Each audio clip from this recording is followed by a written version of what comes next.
Buenos días, buenas tardes, buenas noches. En este video vamos a hacer el análisis de otro empate de River. Otra vez el equipo volvió a decepcionar. En general, a rasgos mayores, el conjunto de Gallardo no logra darle una alegría al hincha y por lo pronto volvió a jugar un partido más que flojo, sobre todo en lo que respecta al ámbito colectivo. Más allá de que por momentos pudo haber sido superior a Talleres, que si nos guiamos por la cantidad de situaciones de gol, obviamente el elenco local tuvo muchísimas más chances de llevarse el triunfo que el conjunto visitante, pero termina siendo poco, porque no todo puede quedar reduccionado a si Borja hubiera metido esa jugada que tuvo en el minuto 52 de partido, porque a lo mejor si el colombiano no pifiaba la pelota, terminaba ganando River 2-1, e igual el análisis tendría que ser exactamente el mismo, salvo por Mastantuono, que es el único jugador al que se le ve algo de rebeldía y hoy por hoy claramente es el mejor futbolista del plantel de River. Después el resto de jugadores parecería que necesitan estar en un contexto súper favorable como para rendir, y en general en River esos contextos se ven muy pocas veces. Se necesita de aquellos futbolistas que puedan ponerse el partido en el hombro y no dejarlo todo a un pibe de 17 años que con errores y aciertos, porque no todo hace bien, siempre termina siendo el mejor futbolista del equipo. Estaremos repasando el uno por uno de los jugadores que empataron ayer frente a Talleres, también haré un análisis breve del partido y también contaré lo que viene en el corto plazo para el conjunto de Gallardo. ¡Empecemos! Voy a comenzar haciendo el uno por uno de los jugadores que jugaron ayer el partido como titulares y después de aquellos también que ingresaron en el segundo tiempo. Armani fue el arquero, en esta oportunidad no pudo salvar al equipo como en otras ocasiones. Le patearon dos veces, la primera fue gol y la segunda fue un cabezazo sobre el final del encuentro, para que se den una idea también que a River le llegan verdaderamente muy pero muy poco, pero le terminan a veces haciendo pasar una mala tarde a los defensores cuando ni siquiera debería ser así por cómo se está dando el partido, pero si fallás adelante, después atrás quedan siempre las mismas dudas. En el lateral derecho jugó Montiel, que es junto con Mastantuono me parece el único aprobado de este partido, por lo menos de los 11 titulares. Se lo vio conectado en ataque y más allá de algunos pases cerrados, de alguna vez que no llegó a un balón que iba a fondo, porque generalmente tiene que correr 70 metros en todos los ataques, ida y vuelta, y eso es muy complicado, en general terminó teniendo un aceptable partido.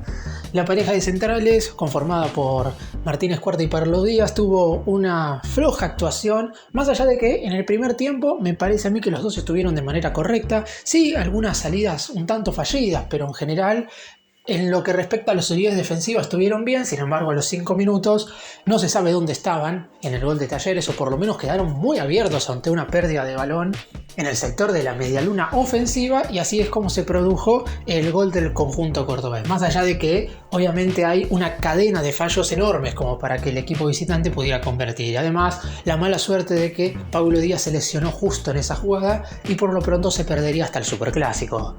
En el lateral izquierdo jugó Acuña, o se puede decir que estuvo Acuña, porque jugar no jugó absolutamente nada.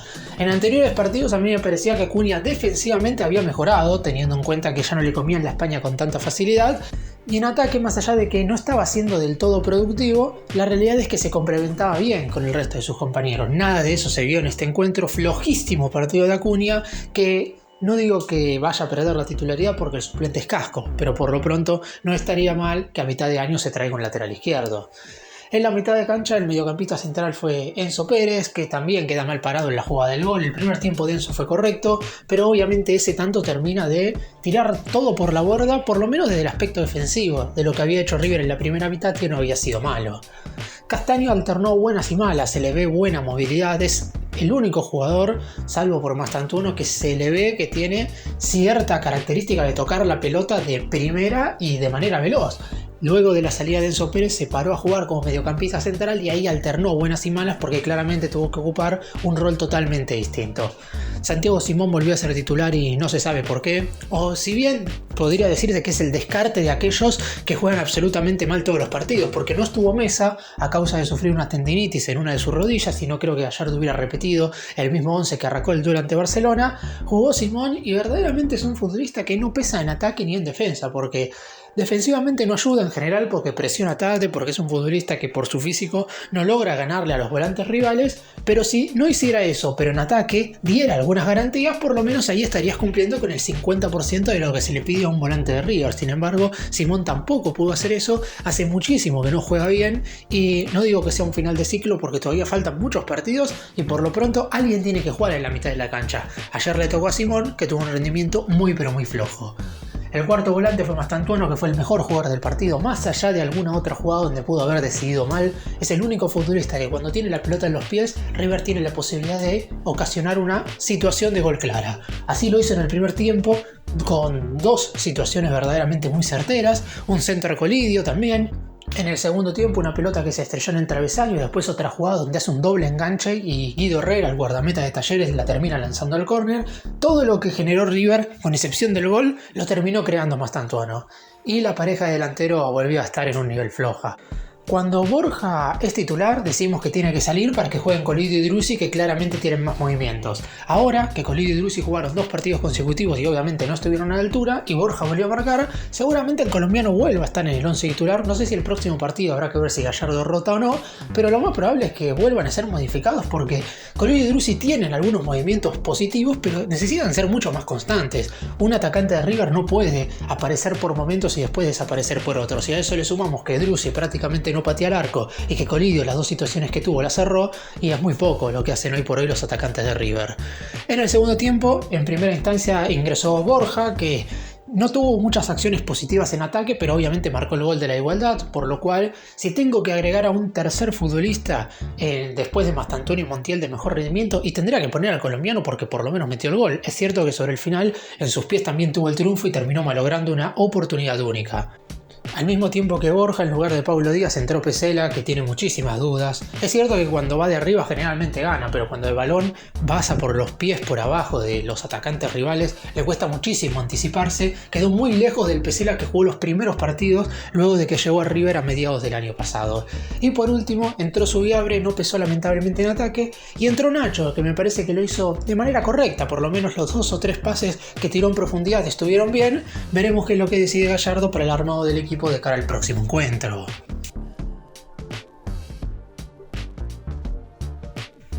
Y haciendo un análisis general del partido, me parece que River fue superior a Talleres en bastantes aspectos del juego.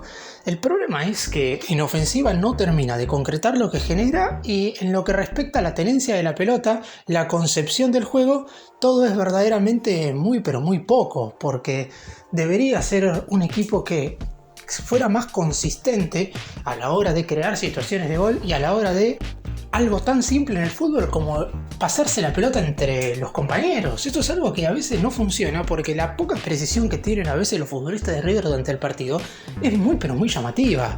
Después, en lo que respecta a lo defensivo, me parece que Talleres es un equipo que tampoco lo presionó tanto como para generarle oportunidades, y la realidad es que fueron pocas las ocasiones que tuvo el equipo visitante. En general, River iba a enfrentar a un equipo que, si bien le había ganado hace poco más de un mes la final de la Supercopa Internacional, está por ahora fuera de los 8 clasificados de este torneo Apertura, perdió los 2 primeros duelos de la fase de grupo de la Libertadores y se quedó sin el entrenador que justamente fue campeón en aquella Supercopa Internacional, por lo que River estaba enfrentando a un equipo que verdaderamente era muy pero muy flojo, y si bien pudo ser superior en algunos aspectos del partido, no termina de conformar absolutamente nunca. Nunca termina River de hacer un partido verdaderamente completo, y ya vamos muchísimos encuentros en lo que va de este 2025, porque en total se han disputado 13 partidos de torneo Apertura, 2 encuentros de fase de grupos de Libertadores, un partido por Copa Argentina y un encuentro, el recién mencionado, de la Supercopa Internacional. Es decir, ya van 17 encuentros. ¿Y cuántos cotejos se puede decir que River lo jugó verdaderamente bien? Completos solamente el de Atlético Tucumán.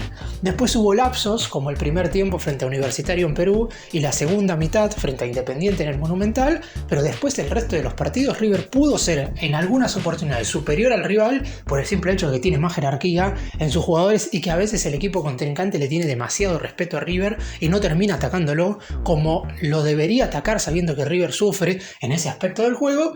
Y en este partido ante Talleres fue básicamente algo similar a lo que se vio en todos los últimos cotejos que River no pudo ganar. De los últimos 7 encuentros, River tan solo ganó 1 frente a Universitario en Perú. Es cierto que tampoco no pierde, por eso defensivamente le han convertido muy pocos goles, pero es verdaderamente muy poco para un equipo que aspira no solamente a pelear todos los títulos, sino que mínimamente aspira a conseguir algún campeonato a lo largo de todo este año. Luego de una primera mitad donde nos fuimos 0-0, Talleres a los 5 minutos metió el gol, abrió el marcador luego de una jugada en la cual Castaño pierde la pelota en la media luna y River queda verdaderamente muy pero muy mal parado. Diepetri corrió 60 metros con la pelota y definió ante la salida de Armani. La misma situación que tuvo el jugador de Talleres la tuvo Colidio en el primer tiempo ante Herrera. Lamentablemente Colidio definió mal y Diepetri definió bien, y eso hizo que el equipo cordobés se pusiera 1-0 en ventaja.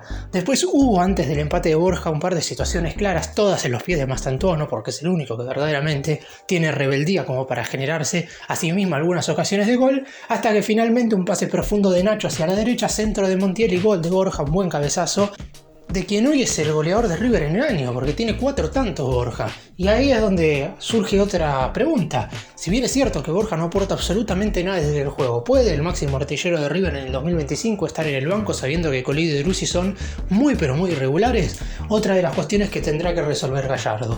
Un 1-1 con sabor verdaderamente a poco y un entrenador que tendrá que trabajar mucho junto con sus futbolistas.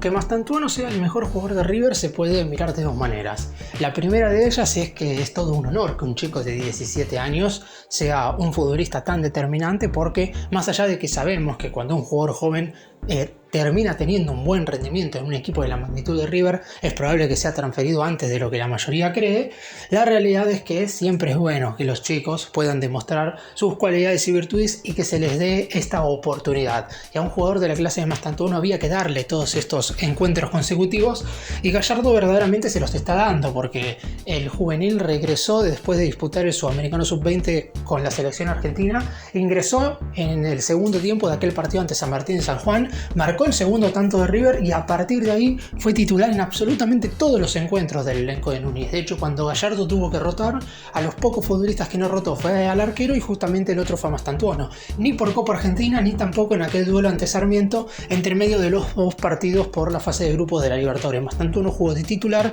absolutamente siempre y tiene que seguir siendo así, salvo que tenga algún problema físico, salvo que dentro de un mismo partido esté jugando mal, porque va a pasar que el pibe en algún momento juegue mal. De hecho, contra Universitario en Perú no tuvo el mejor de los niveles y Gallardo lo sacó en la segunda mitad.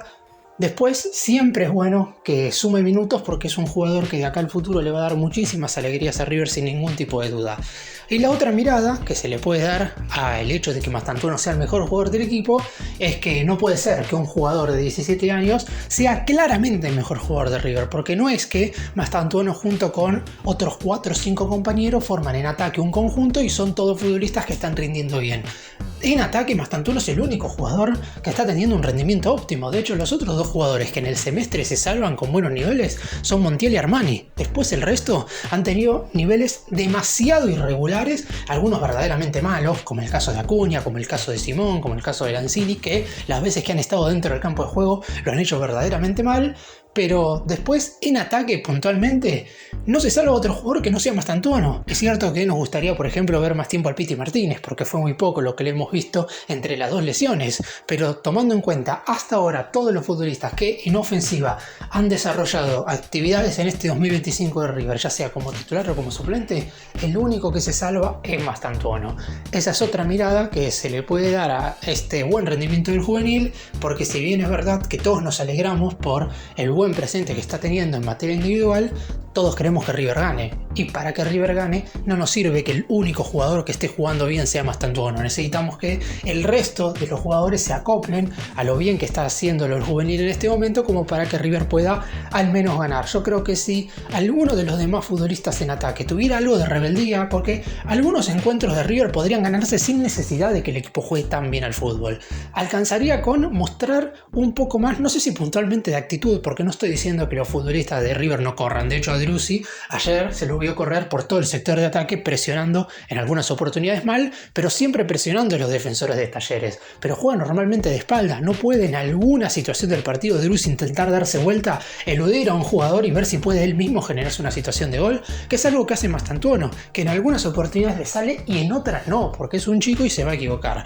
Me parece que si en River hubiera más jugadores con esa rebeldía, los resultados serían claramente otros. ¿Y qué es lo que le viene a River en el corto plazo? Partidos verdaderamente muy importantes y que van a definir un poco el futuro del más grande en este semestre. Próximo viernes, 18 de abril, frente a Gimnasia de La Plata en condición de visitante. Y después vendrán los dos partidos quizás más importantes hasta el momento. 23 en Quito contra Independiente del Valle por la tercera jornada de la fase de grupos de la Copa. Y el 27 de abril en el Estadio Monumental, día domingo, estará recibiendo a Boca por la anteúltima jornada de esta primera instancia del certamen. River, si ganaba ayer, se aseguraba ya la clasificación a octavos de final. Es cierto que va a clasificar, porque la realidad es que sería muy complicado que quede afuera. Tienen que perder los 3 partidos y 5 equipos que estén por debajo de River tienen que ganar y sumar puntos y pasarlos todos, algo que no va a pasar, pero siempre es mejor terminar lo más arriba posible porque eso te da la posibilidad de jugar más partidos en las instancias finales en condición de local. Por el momento River está cuarto, detrás de Independiente, Central y San Lorenzo. Así va a terminar esta jornada, después de jugar con Boca. La última fecha del torneo Apertura de esta primera ronda será en la primera semana de mayo contra Vélez y después comenzarán los mano a mano. Gracias por mirarnos, suscríbanse, nos vemos en el próximo video.